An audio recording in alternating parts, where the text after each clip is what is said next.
Yeah, a piece in New York Magazine sheds even more light on the president's mental acuity. The report stating the president's mental decline is being treated like a dark family secret for many elite supporters. Longtime family friends adding the president doesn't even remember their names. Okay, joining us now to discuss where the Democrat Party goes from here is the host of America Right Now, our very own Tom Basile, and former National Press Secretary for the Trump campaign and former Principal Deputy Press Secretary at the White House, Hogan Gidley. Gentlemen, thanks for coming on. Tom Basile, I'm going to start with you.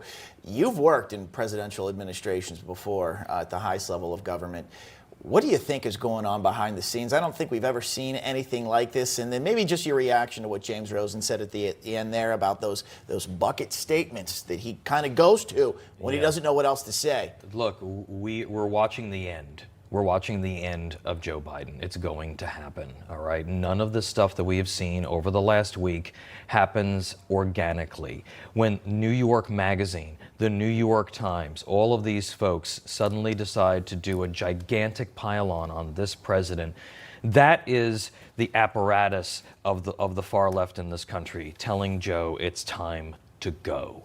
And so when we see it, I'm not quite sure, but just know when it happens, they're going to want you to forget that they've tried to pull the wool over your eyes about his mental state and his physical condition for the last 4 years. They're going to want you to forget about the laptop and the diary and the pay to play and the money from China, and they're going to then recast him as a new Cincinnatus, somebody who is willing to let go of the reins of power. He will be framed as a hero, and then they will pivot to Kamala Harris.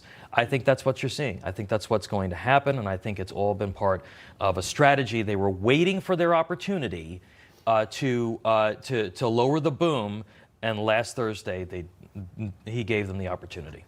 All right, well, you led us right into our next point. Let's talk about Vice President Kamala Harris. Axios reporting she's unbeatable for the Democratic nomination.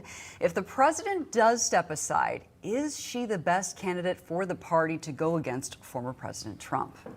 That's the big question. Hogan? We still have you there, Hogan. Yeah, you do. The left is in shambles. Whether it's Kamala Harris, whether it's Gavin Newsom, whether it's Gretchen Whitmer, they're all embracing policies that no one likes. They're all embracing policies that hurt us here at home, that hurt us internationally.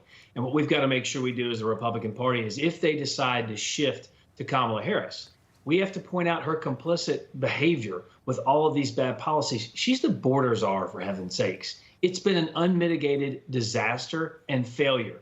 It's because of her. It's because of Joe Biden. It's because of the desire of the left to leave the border open. It's on purpose. It's not by accident. It is by design. This is what these people want to do to us and to this nation. And so regardless of who the Democrats try and put up there, we've got to point that out because the American people do appreciate and support the America First policies. This is a historic moment in our nation's history to watch a major political party try and get rid of a sitting president of the United States for a vice president who is less popular than he is. They're going to try and sell us this for like the 5th time that Kamala Harris is really good. She isn't. I'm still not convinced they're going to make that switch at this point in time because when you have people in the ear of Joe Biden like Hunter, the smartest man he knows, of course, and Jill Biden, the one who wants to be first lady more than breathe, it's going to be difficult for him to step down. He also has an ego, too, as a politician in this country for more than 50 years, almost half of a century at this point. So a lot of problems for the left. It doesn't matter who they put up, though. We need to focus on what matters to the people in this country. Yeah, that's right. Tom, you said the door's it's closing on Biden. It will happen. I personally think they have no other option but to choose Kamala Harris as the VP for a variety of reasons I'm going to talk about in a little bit. What do you think is going to happen?